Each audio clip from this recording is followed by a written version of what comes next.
Hey there, welcome back to the table. I did start recording, and I actually stopped it and started again because I wanted to address errata, of which there was only really one thing that was pointed out to me, and it's something we already figured out, and that was that these, of course, are used for the enemy, not for the heroes. Um, I think the general consensus is that the rulebook could be a lot better, and I agree. Now, I do a lot of videos for wargaming games, largely because, the one-stop co-op shops of the world ignore them. I mean, there's things like Player's Aid that do war games, but be quite honest, all they do is unboxings these days. And there's a couple other guys who will cover war games, but for the most part, I find myself covering war games because that's where the niche is. But anyways, and they are fun. Don't get me wrong, war games are fun. But the rule books for those games are awful. This rulebook is in the awful category, but not as awful as those. But here's the kicker about this rulebook. Everything is there. You just have to really read carefully, and then you have to piece together pieces from multiple pages to summarize a final conclusion. Okay, so one of the issues we have is this quest deck. And I'm going to move the camera over here so you can see that the quest deck basically says we need to put quest tokens on this card and then be on the stairs tile to find the artifact and win the game. Okay, but it doesn't say how that happens, so we're just putting some faith in the game that we'll figure that out. And I'm in the process of showing you how that happens because there's a rule question I had in between videos that nobody else really caught, but I don't really expect them to. But I was able to catch it because it was nagging me. And that was this fountain card. So this fountain card has an activate keyword on it. And this card was attached to the fountain card, if you remember. It also has an activate keyword written on it. Well, if you look in the rulebook for activate, activate only occurs in 3 places. It's either in the hero's threat area, which is like, the minion, like this monster right here, this guy. He's in the threat area for Ulrich von Liechtenstein, right? Or these traps, right? They're in the threat area for Karen when she's angry. So then the other place where an activate can happen is if it's in the quest area, right? So you can have it there, or an activate can occur over here on Gert, which it did. There is an activate for him. So it's only in those 3 places. And the fountain was driving me nuts because, and so there's one particular rule. When you enter a room and you draw a feature card, which is those cards over there. Remember, the altar card is buried amongst the final 3 cards of that feature deck. So the altar card is important, and that's why I was talking about we may have to split up our party because the quicker you can go through the rooms, the quicker you get to the bottom of the deck, and so forth. Well, one of the things I missed, because I was so busy worrying about my green screen, right? I wanted to put this stuff over in front of the green screen, is that the card itself, this goes into the quest lineup. So the way it works is, you have your quest deck here, and then all new cards go like that. And so then you activate them in this order as you're going down. So when we resolved the quest phase at the end of the last video, we should have resolved the activate of these 2 steps. Now, the fountain itself just says reroll one of the fountain dice, one of these altar dice. We don't have to worry about that because we already rerolled them as part of the refresh action. No big deal there. But this card here was extremely important for our quest. So in the activate, it says a hero adjacent to the attached feature, which was the fountain, and that's Ulrich von Liechtenstein. He's next to it. He may draw a card from the clue deck. Then if a hero takes control of a clue card, discard this card. So I'm going to discard this card. And this is the part I sort of did off camera because I was playing this out because I wanted to make sure I got the rule right before I hit record. You draw from this deck. Well, I happened to draw from that deck already, and I got this card right here, if I can ever pick it up. It's called the half scroll. So it says, when revealed, you may take control of it. So Ulrich took control of it while adjacent to the altar. See that? That's that card that's at the bottom of the feature deck. So we have to keep going into rooms until we get to the altar. While adjacent to the altar, you may discard this card along with a matching copy of half scroll. So we need to find another copy of this scroll. We need two copies. Okay? To place one quest token on the quest rules card. So that's how we would place a quest token on this card. And remember, this says, if I can pick this up, you need 1 P quest token. So that's 1 times the player. So we need 2 quest tokens on this card to be able to win the game. So there's a lot to do. This is not a short mission. Okay, and so we're ready to start the hero turn. And the only thing that I had to do was all of your cards refresh. Doesn't matter which ones belong, anything that belongs to the hero refreshes at this stage right now. So everything refreshes, and the activation tokens got flipped back over. And just a reminder, Karen has 1 focus, and Ulrich has 3. Karen has 1 inspiration token. Ulrich has 2. Everybody else, let's see. Our cleric has 3 damage. Karen has 2. Ulrich has 2. Okay. This little minion guy, which is actually attached to Ulrich's threat area, he's 1 health away from being killed. And then this is how much stench he emanates whenever he activates. So, okay, I think we're ready to go. So, I probably want to activate... I could... let's activate Ulrich first, because maybe we can get rid of these traps so people can safely enter these rooms. Because let's look at our situation here. This trap wasn't as much of a problem, but this one is, because since it's located here, as soon as somebody steps into this area, that's within 1 space of the trap, and the trap's going to trigger. Now, Ulrich is already in the area of the trap, so he can try to dispose of those traps before everybody else goes, and that's what we're going to do. We're going to start by activating Ulrich, and we're going to try to disable that blue trap first. I'm not worried about the enemy at all with Ulrich. We're going to try to get rid of the traps. He has 3 actions to do so. So let's figure out what we need to do to get rid of those traps. Just a refresher, we have 2 of the light dice, 2 of the diamonds, which are very precious for the characters we chose. So these are all really good dice for us. But let's look at the trap first and see what that says. So, for example, this one, we're going to do the interact. So he has to do a fortitude test. Okay, and then there's no number next to it. And this interact 1 just means that you need to just get 1 success, and basically you disable the trap. Okay, that's how that works. And so we're going to do that. So Ulrich has... Now, it's going to become harder and harder to pick up these cards because there's tokens all over them. But I'll do that here. So Ulrich has 2 for that skill. And as the game goes on, I'm just going to start reading them to you, and I hope you can trust me on it. If you absolutely insist, write those down. But basically, he has a 2 in everything except for his primary skill, and he only has a 1 in dexterity. Okay, so he's rolling 2 dice. He needs 1 success. He's got 3 focus tokens. I can't fail. There is no such thing as a blank on here. So this is just a formality, but we're rolling to see if we get more focus tokens. And there you can see is a success, and there's a focus token. So we'll go ahead and take the focus token. And that success, of course, is used to destroy the trap, or trigger it, or disarm it, or whatever. We kicked it over, and the trap is gone. So, yay team. Alright, so this trap goes into the discard pile, which there's not a lot of real estate over here, but I'm going to go ahead and put a discard pile in the back. There we go.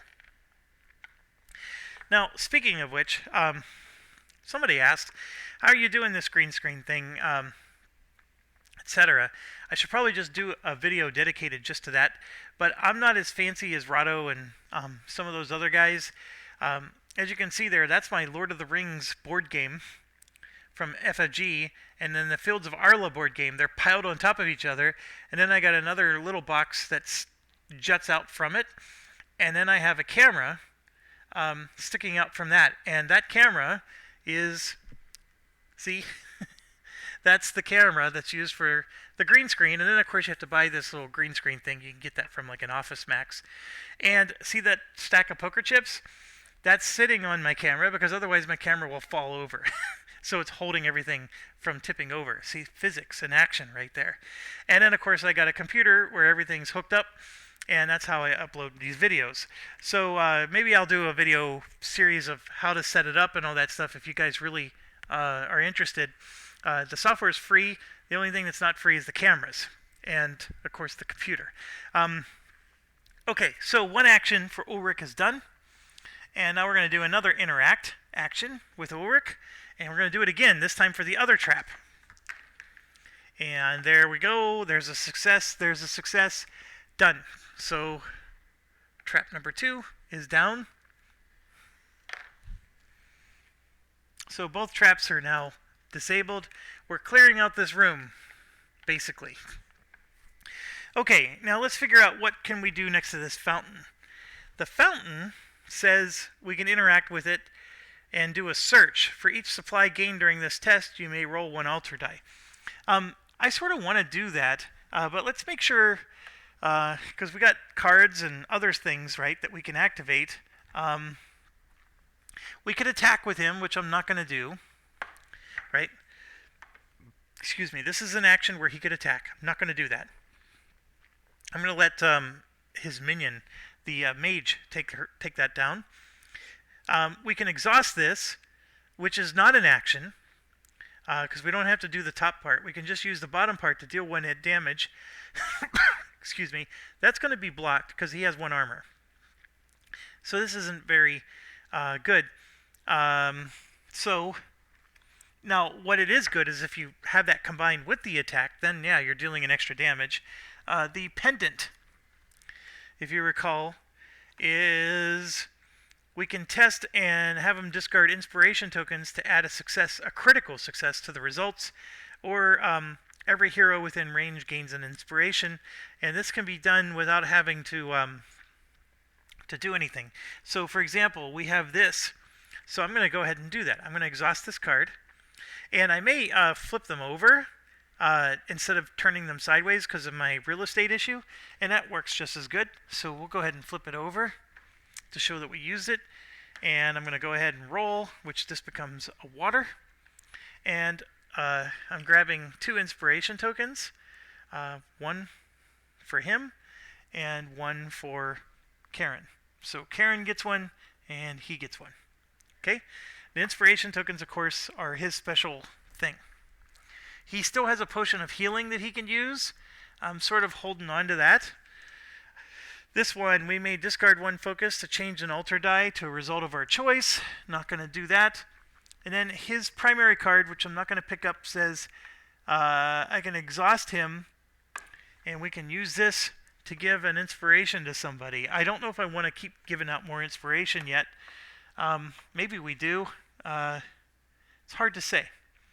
Now, his cards, this is an action. We can discard an inspiration to change an altar die, and then we can discard an inspiration to attack. And that's every hero. So he can allow every hero can attack based on this 1 action. That's pretty cool, but we're not going to use that yet. This one, it's a reaction. When a hero would suffer damage, that hero may discard an inspiration for each damage that would be suffered to cancel the damage. That is super nice.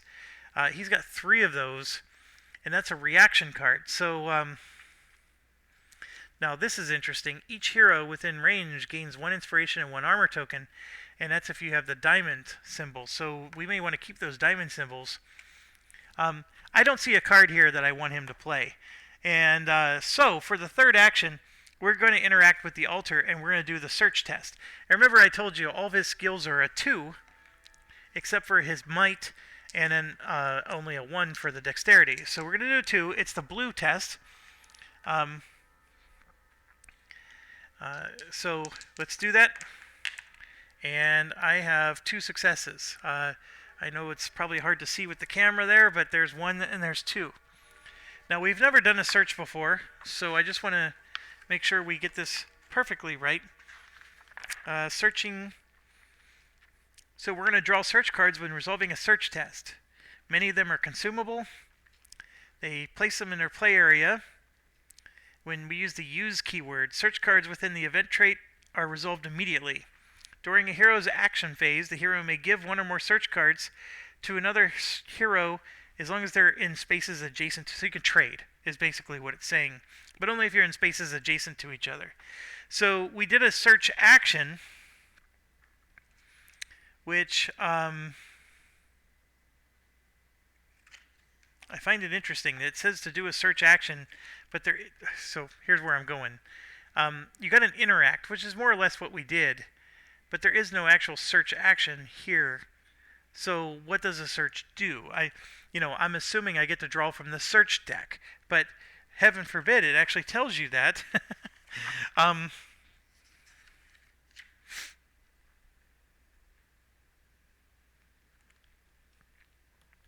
Okay, I'm going to pause real quick.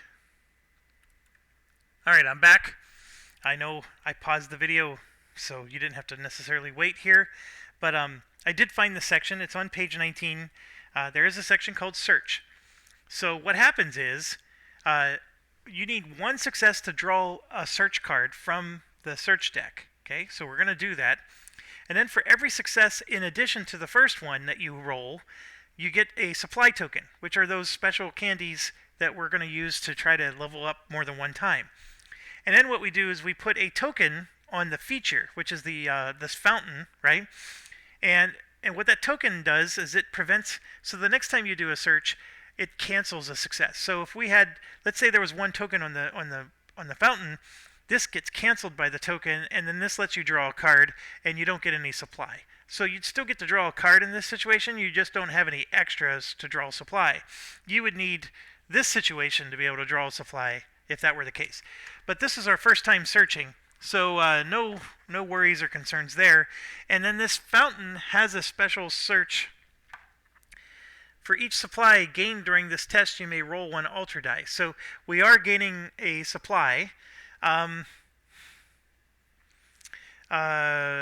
don't know if I want to re-roll an. I guess we'll re-roll 1 of the water dice because we don't need as many water dice as we have. So let's do that.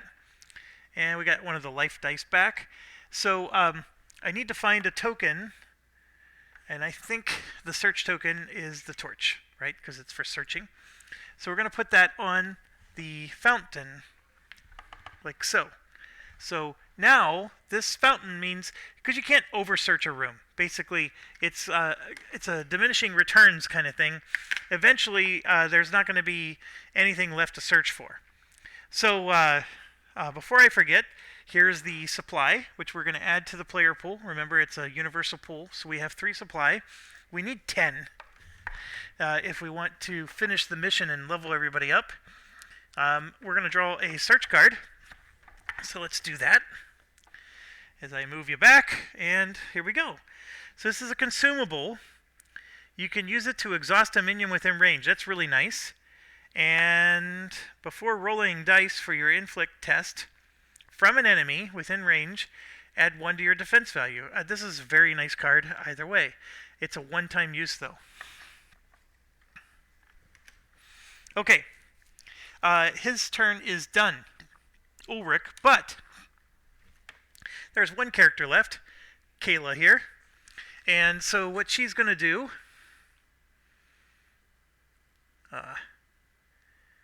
I'm going to zoom this out just a slight little bit, so that way we can put her up in the corner here. Alright, so what she's going to do is, okay, so she gets to activate and move 5 spaces and then either attack using her intellect, which is, you can see there's a 3, or roll 2 alter dice. Well, she's for sure going to attack. And so what we're going to do with her, she's in the back here, she can move 5 spaces. So we're going to go 1, 2, 3, 4, and let's position ourselves to go into the next room, right? So we could start going that way, or we can come back this way. And I think, I don't know which is the right answer in that regard. I guess we're gonna go 1, 2, 3, 4, 5. So there's no harm, by the way, in stepping on the traps that are placed on the board. And so she's within range, and we're gonna go ahead and attack. Attack the goober. And the goober, as you can see, is this guy. Alright, her range is 4. See that purple 4 there? I'm going to cover that up. Alright, so this guy has 1 armor. It's a little bit buried here. Okay, and he has 5 damage. He only needs 1 more damage. So we're going to roll some dice. And you can see there's a success. That's a crit. It's another success. And since we crit, I'm going to roll again. And there you go. So that's 1, 2, 3, 4 hits from her. Alright, -1, that's 3 successes. This guy is deader than dead. So these are going to go away. All this goes away. And this guy's gone. And I'm checking real quick.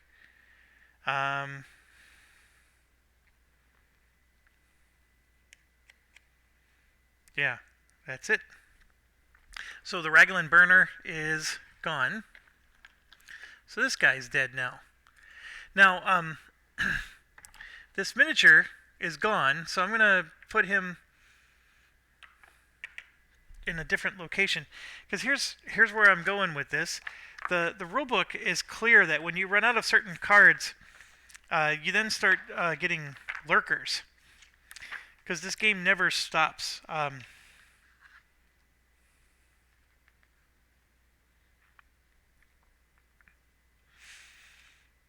If a hero cannot draw a threat card because there's no cards left in the deck or discard pile, the hero must draw a lurker card. Oh, okay.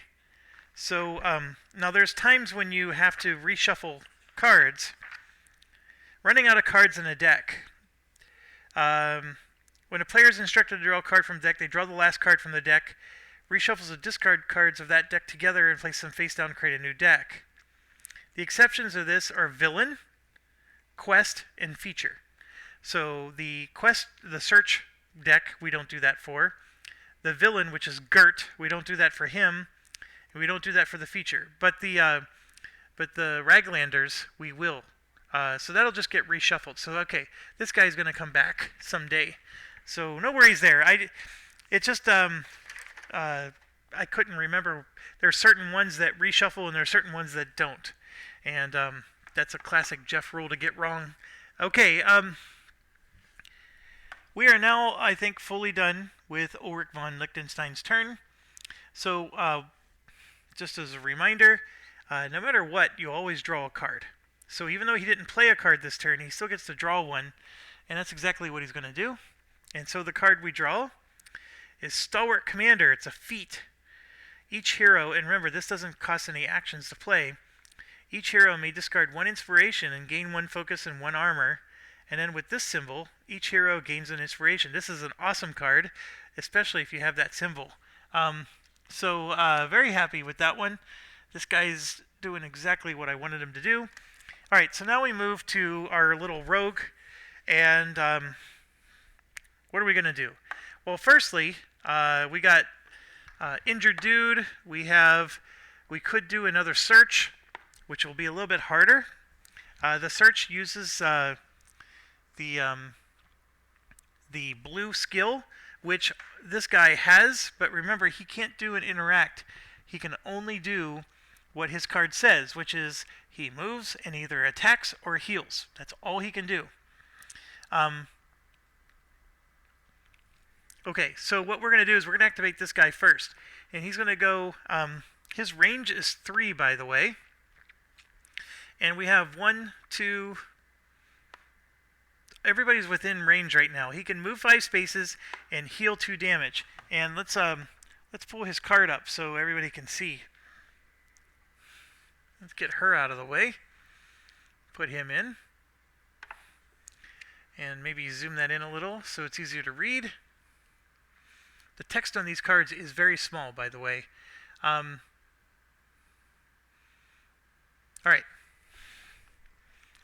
So, looking at the board here again, this is him, and then this guy, she has, she's injured for 2, he's injured for 2, this one's injured for 3. So I'm going to do the first part, this exhaust, right? I'm going to move him 5 spaces, but I'm not going to, well, I can move him 1 space, right? So I can at least do that. Heck, I can even move him 2 spaces, because 1, 2, 3, right? They're all in range. So we move him 2 spaces up, but I'm not going to move him any further because I want to heal everybody. And here's how. So as you can see here, he's going to heal himself for 2 damage per the main action. So I'm going to take 2 damage off there. But then on the bottom here, if we have that little life circle, altar symbol, the Mage Knight rule, each character within range may heal 1 damage. And guess what we have? We actually have 2 of them. So we have this. So I'm going to spend that, and then everybody's going to heal 1. So he's going to heal 1, and so will both the heroes. So both heroes are now down to just 1 damage each. So he's completely healed, and he half healed everybody else. That is awesome. I like this ally. I highly recommend you play with allies if you are playing solitaire like this. Okay, so I'm going to roll the die, and guess what we got? We got another one of those diamonds, which is good, because we like the diamonds. They're good for us. All right, but that's his turn. And then next we have are these 2, and so let's do Huey, Dewey, and Louie. And Huey, so here's what his card is saying. So he can move up to 4 spaces and attack or reroll 2 altar dice. So I think we're going to wait. Maybe let her take her turn first, and then see what Huey can do after. Because we don't need him to attack. Well, we would use him to roll altar dice, but right now the altar dice are all like the way we want it to be. So let's take her turn, use up some altar dice, and then maybe we can use him to roll the altar dice again, right? So we're not going to activate him. I'm just going to slide him off the camera here. And let's go ahead and do her turn. So first thing that we have is we can exhaust her main character card to place 1 snare in an empty space within range. Well, there's nothing in range in this particular room, but we can still place the snares because it helps us in other ways.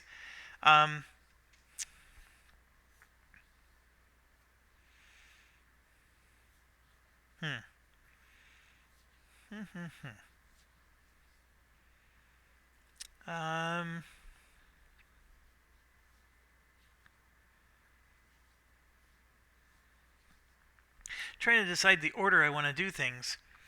And let's look at her cards. This one plays before an enemy activates for each sniper snare token on the board. And it doesn't matter where, it's as long as it's on the board. That's the reason why we want to get snare tokens down, even if there's no monsters around. This one lets you search. And then for every snare token that's in the room, you get +1 for the test, which is super duper cool. We may want to do that. That is an action, though. And then we have a feat here where we gain 1 focus for each of your snare tokens on the board. Then you can place 2 more snare tokens within range, and that range is 5.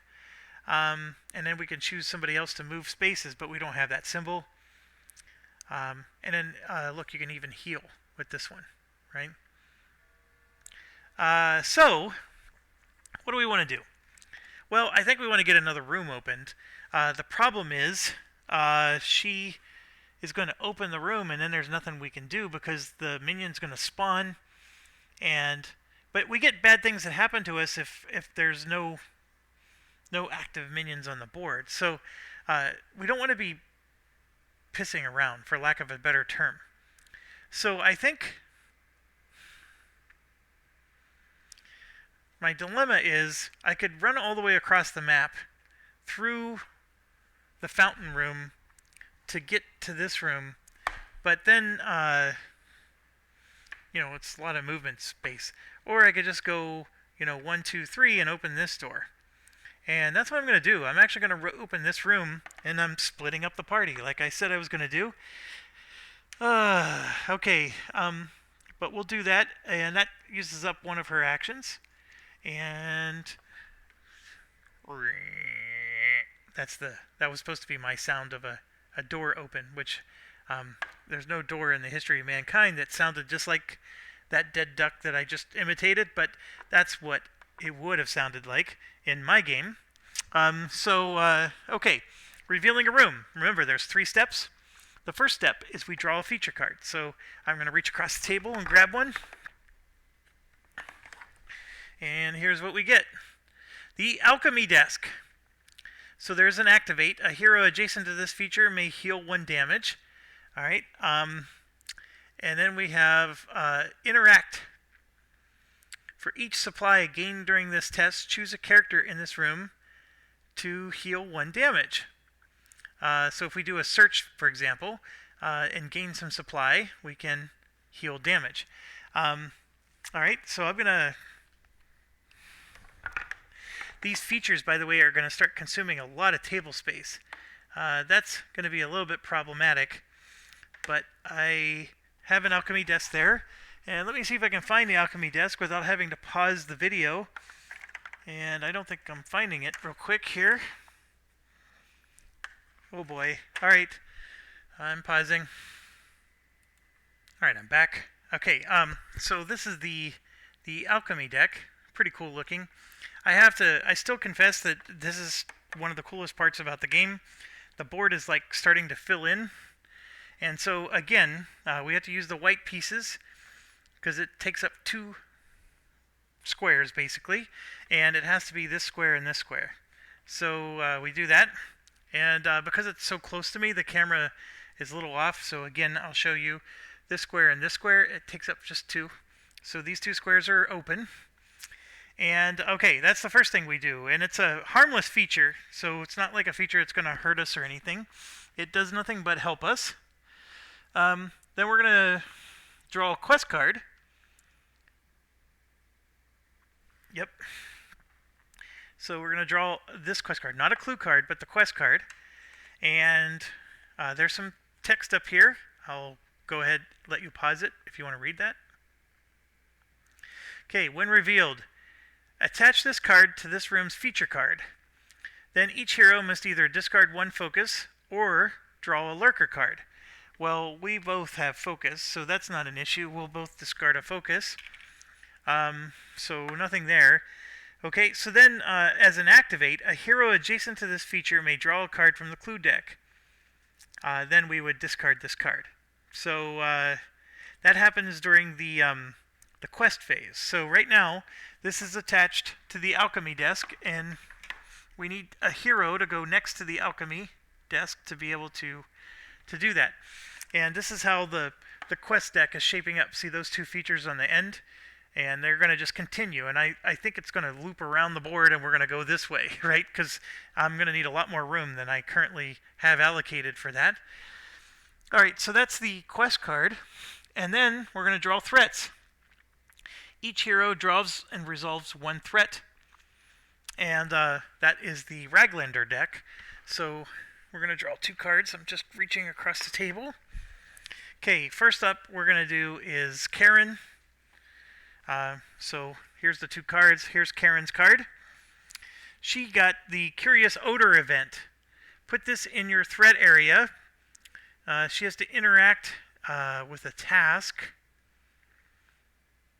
Activate. Each minion threat card in your threat area gains 1 threat token.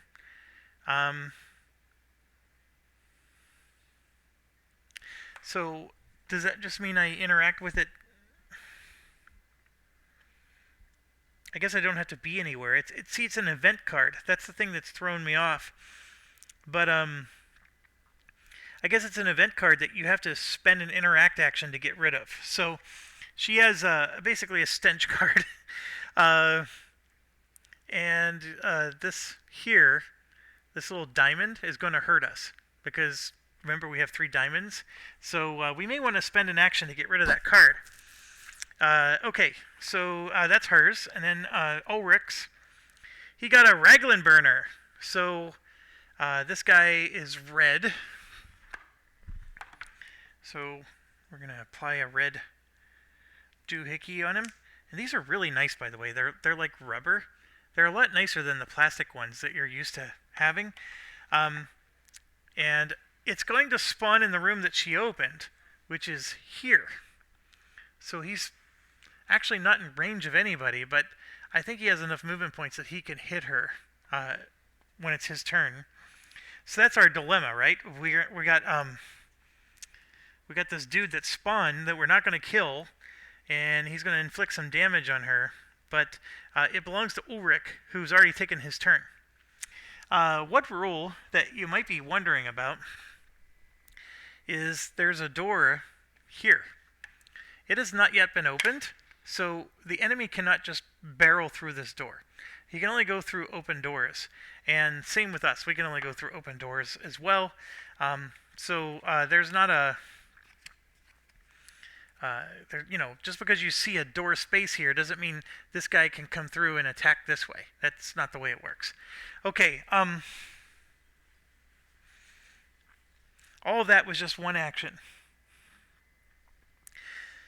Okay, what do we do next? Now we got some stuff going on here, and we already know that his logic, based on where she's standing, his logic is he's going to move, 1, 2, 3,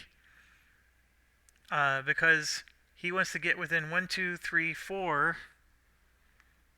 He actually has a range of 5. So 1, 2, 3, 4. He wants to go to here to be able to shoot at her where she's currently standing. Or she can come into the room because she wants to get next to this so she can get the clue. So let's say she's standing here.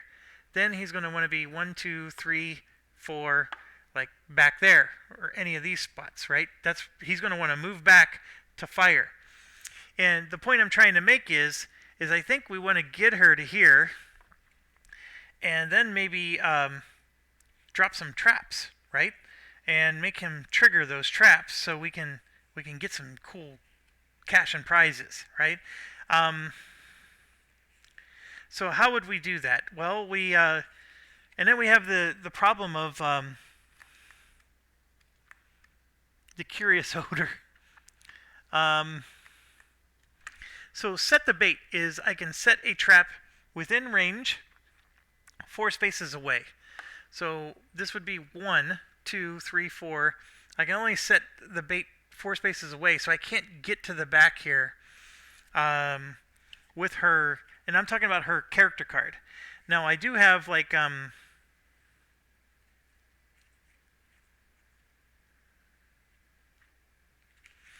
this one lets me place 2 snare tokens in empty spaces within range, and the range is 5. Yeah, so here's what we're going to do. We're going to use another action to go 1, 2, 3 and get next to the altar so we can grab a clue during the quest phase. This is a free action. It's a feat. Okay? So I don't have to spend anything for this. So she still has 1 action left, and we're going to gain 1 focus for each of your snare tokens on the boards. We have 1. 1 token is way down there. So we're going to get 1 focus for that, and that's the only one she has. And then I get to place 2 more within range. So I'm going to take 2 more snare tokens, and I'm going to put 1 here, because he's going to back into that token, right?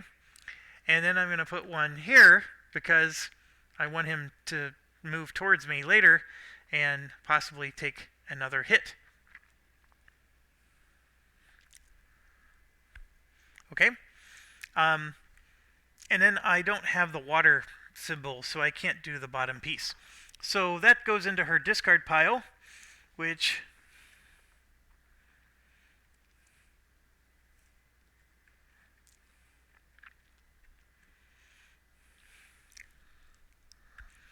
I need to find a place for their discard pile. That's what the silence is.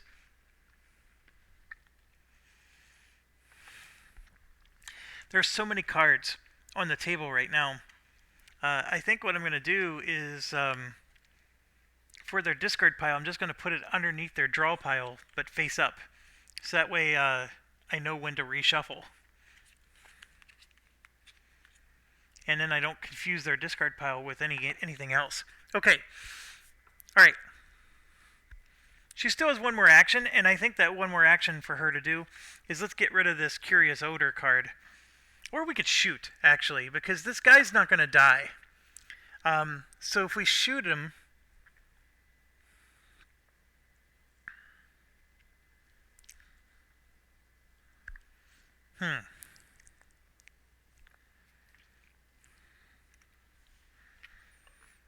Well, there's a couple things we can do.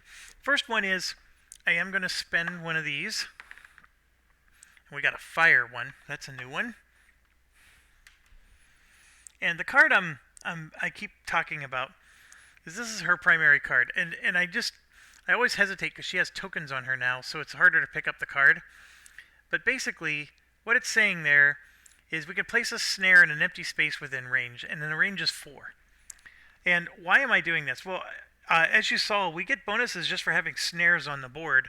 It doesn't have to be in a place that actually will do anything. So, but what I'm going to do is 1, 2, 3, 4. I'm going to put the snare in front of that door, and maybe we can take advantage of some kind of mechanics that way. I don't know. It just seems arbitrary right now, and it is. Okay, that was not an action. But what I'm thinking of doing is we have, for example, a search card here. For each of your snare tokens in your room, you gain +1 blue for this test. And it's a blue test versus the room is actually an intellect test. So I would get +3. Now, I could do that next turn. I don't have to do that this turn. But, see the diamond there? You may either place 1 snare token in the empty space or heal 2 damage. So I can get yet another snare token on the board. It's a pretty cool option. That or I attack the guy, which is also a cool option. I would, he's definitely within range, and I would gain a focus by spending a diamond. You know what, there's no need to search right now, so I'm going to go ahead and do that. We're going to use her crossbow, which is this card, and we're going to gain a focus with a diamond, and there you can see we're going to attack with the green, which is 3 dice. So I'm going to gain a focus. We're going to re-roll another diamond. And there we got the one that the enemy likes to use. And now you're seeing, you know, maybe that guy could, Huey could re-roll dice, but actually I'm probably going to use him to attack now.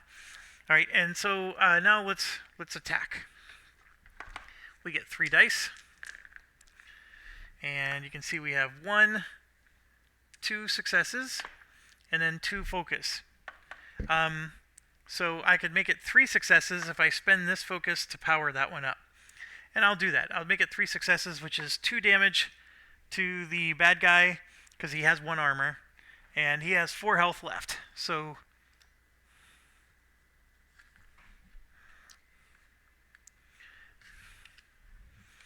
there's the bad guy. He just got 2 damage on him. He has 4 health left. Alright, her turn's over. There was 100 things I wanted to do with her, and obviously Karen wasn't able to do it all, but she did have time to make a meme, and we drew a Tactical Hunter, which is the same card we just played, and this is awesome, because now there's 4 tokens on the board, so this one is fantastic. She's going to gain a lot of focus with this one. And it's a free card to play, so very much like that. Alright, we moved Cetrin Highmore, and now it's time for Huey. That's this guy. Let's get him on the camera here. Okay, Huey gets to go, and Huey is here. He's here. And his movement points, as you can see, is 4, and then he can attack or roll 2 dice. Well, right now, if he moved 1, 2, 3, 4, the best he can do is get to this door, which is not enough to attack, because you can't like attack around a corner. You need line of sight to attack. You don't need line of sight for range, but for attacking you do. So Huey's pretty worthless in that regard. Now, if he stands here, you could argue, because this guy goes after the closest one. He's 4 away. She's 4 away. Then you get to choose. There's no like rolling a die to see who he attacks. So yeah, I'll bring him down because Huey needs to help her, in case she gets in trouble. But that's all he gets to do. And then we get to reroll 2 altar dice. So what I'm going to do is, we know that the diamond helps the enemy, so we're going to go ahead and reroll that. And there we go. That's what we got for the altar dice. All right, how much time did I spend? Gosh, 45 minutes just to do the hero phase. I guess that is a big phase in this game. Okay, so everybody's done. We both made our turns, drawn our cards, and now we activate the threat area. Right, so it's the threat turn. So we're going to go ahead and do, let's see, this one. So activate. Each minion threat card in your threat area gains 1 threat token. Her threat area is just this. This is the only thing in the threat area. So nobody gains a threat token, and there's no diamond, so she doesn't draw any new threat cards. So this Curious Odor was nothing more than just curious. Okay, so nothing happens for her. Now for Ulrich, I'm going to take Huey away here and put that back in her play area. For Ulrich, we have this guy. All right, so he's going to engage, inflict 5, and blah, blah, blah. So the person he's engaging with is her. Now, I'm going to look up real quick for engage. Like, do we get to really game the system and move him around in a way that would benefit us? That's the next question. Okay. When an enemy engages, it moves to be in an optimal position to target and inflict damage on the nearest character. The optimal position is space furthest from the target character and within range. And line of sight. If there are multiple spaces that are qualified, the enemy will prioritize the space that is furthest from and within range of as many characters as possible. When an enemy moves, it may move a number of spaces up to its speed value. Enemy follows normal movement rules and follows the shortest path. They cannot open doors and move through closed doors. Okay, so shortest path means I can't do, shenanigans like this and then that. It means he's going to move there, and it is triggering a trap. And you might argue, well, no, he would have moved here, or he would have moved here. Wherever you think he would have moved, I would have placed the trap there. Let's just be clear about that. There is no shenanigans of, I'm placing a trap and then I'm going to outsmart myself by moving the enemy somewhere else. I place that trap knowing the enemy is going to move there. So if you want to argue that he should have moved here or there, that's fine. But then the trap is it here or there. The only thing that you could potentially argue is that he would actually move this way to be next to this one and also within range of that one. But I'm not going to go there because he's not... We're just going to do this and be done with it. I don't want to overthink this. But anyways, he's hitting a trap. And by hitting a trap, she gets to reveal a card. And let's go over that real quick again. So for example, this one, she can deal 1 damage and move 1 figure within range up to 2 spaces. So the cool thing about this is she could theoretically move out of his range and then he can't attack her. So that's a pretty cool one. This one, we gain a supply, which I'm actually very tempted to do. This one, we can gain a search card. And in fact, the next 3 are search cards. So search cards are pretty cool too. I don't want to belabor that. I'm going to force myself to take damage if I don't move out of the way, but I'm going to go ahead and take a supply. If anything, the supply can be used to heal me later. But we're going to do that because I want to get up to that magical 10. We're up to 4 now. Okay, next. Some of you might be wondering, okay, she only has 5 snare tokens and you're just laying them all over the board, Jeff. What happens when you run out? It's simple. You just pick up any old snare token and move it somewhere else. It's just like any other game you play that has these type of mechanics, video game or otherwise. There's only so many that stay active, and then you can remove. You don't even have to remove the oldest one. You can just pick up any one you want. Okay, so with that said, this guy is going to attack with an inflict 5. You can see there, and it's green. And the perfect thing is that she's green. She gets 3 dice, so she's well equipped. And her armor is 1. And so here you go. There's 2 successes, and there's a focus. And she will spend it for a 3rd success. So she blocked 4 of it. She's taking 1 damage. So she's up to 2 damage out of 10. Alright, so that's his turn. We're done with the threat phase. Threat phase is actually not too awful bad. Now the villain turn. And that's Gert. And just as a reminder, Gert is... Each hero must either discard an armor token or resist 3. And then if there was a diamond, they would gain an armor token. Remember, we got rid of the diamonds. So the diamonds help us, but it also helps them. That's an interesting mechanic in this game. So every hero must either discard an armor token, we don't have any, or resist 3 blue. Okay, so her blue is 1. We're probably not going to resist 3 blue. So let's go ahead and roll for Karen first. And we could actually resist 2 if we wanted. Yeah, I'm going to go ahead and do that. And then she's going to take 1 more damage. She's up to 3 damage now. And then, what's his face? Ulrich has this situation. And he will spend the focus to resist all 3. So, done. Okay, so... and I still get bothered that these dice don't show up on the camera really well. I mean, they do when you make them square up against the camera, but like that, it's a little harder to read. At least it seems that way to me. Maybe you guys can see it better once it's uploaded to YouTube. All right, so, and then we draw a villain card. So here's Gert. Spreading Stench.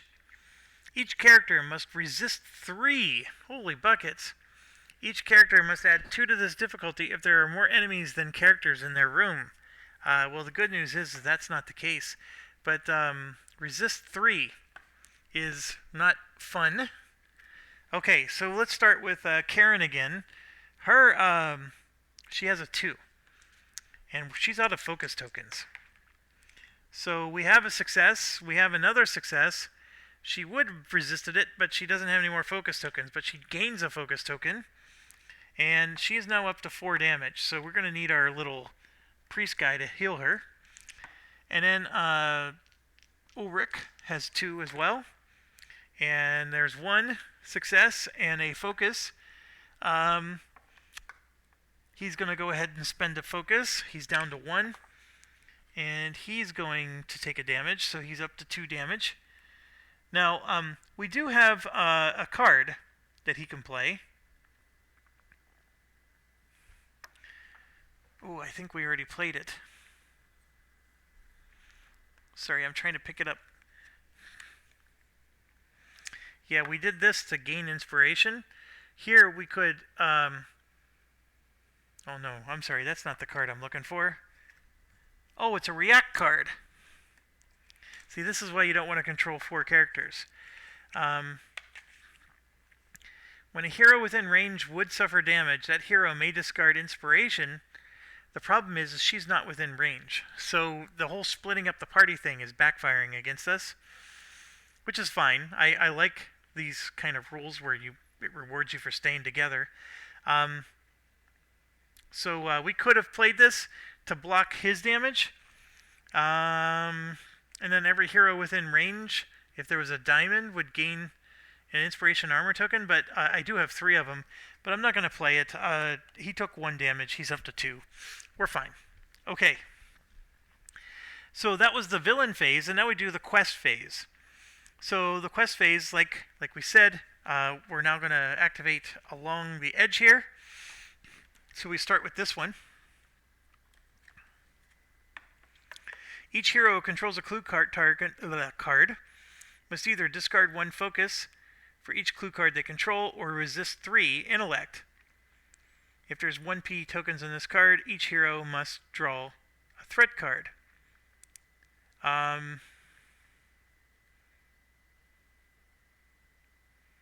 Okay, so the only hero that has a clue is Ulrich, and he has a focus token, so he'll go ahead and just discard that. So he's fine. Then we got the unstable altar. Roll dice in the altar pool, then each hero may roll 1, and if there's this swirly dilly, each hero discards a focus or suffers 1 damage. So this could hurt us, and it did not. As you can see, there's no swirly dilly. We have the Blessed Fountain and the Alchemist one. The Alchemist one, let's see. We are next to the Blessed Fountain, so we can activate this feature to roll an altar die. Don't need to do that. We're near the alchemy desk, so we're going to discard this card to draw a clue, and this is for Karen. Falling debris. You may resist 4 to discard this card. Look at the bottom 2 cards of the clue deck. Choose 1 to resolve and shuffle the other back into the clue deck. Otherwise, discard this card and gain 1 focus. Ooh. I need to think about this. She is green. She gets to roll 3 dice for this. So if we resist 4, discard this card, look at the bottom 2, choose 1 to resolve, because, we're looking for a certain clue, right? Otherwise, discard this card and just gain the focus. So what's the advantage of having clues right now? We don't know where the altar is, so having clues just causes penalties to us. I'm going to just discard this card and take the focus. I think this would be a nicer card to get later in the game, and she is the perfect character for this test. But I'm going to go ahead and just discard the card and gain a focus. Okay, the Alchemist, if you're next to it, the activate for that one is a hero adjacent to this feature may heal 1 damage. So if you're next to the Alchemist desk, the feature, you get to heal 1 damage, and so that's exactly what she will do. She will heal 1 damage, and now she's down to 3. And there's Ulrich with 2, and we're good to go. Alright, that concludes the quest phase, and now everything refreshes, and we go to start a new turn. So this is a lengthy game, folks. I know that, looking up rules, explaining things, slows it down a bit, but this is not a short game. We just went through so many machinations just to do 2 rooms. It's a bit much. I think some people might call this fiddly, in fact, but it's manageable. I do like, if you follow the system, everything is activated from left to right. The left to right. I know it looks ugly, but everything's left to right. It works. Let me just put it that way. It works. You can tell they put some serious thought into it. Definitely fiddly. It's definitely long. And a whole campaign of this, mind you, is going to be quite interesting. But anyways, I'm going to go ahead and wrap this video up here. We're near an hour, which is where I like to cut it off. And we'll continue turn 3 when we get back. And thanks for watching. And as always, stay awesome. One thing, right before, I know I just said my goodbye moniker and thought of something. We have this card to cancel an altar effect. The problem is the altar effect really doesn't hurt us that much. Roll all the dice, then each hero, I guess we can cancel this part at the bottom. So anyways, thanks for watching. Stay awesome.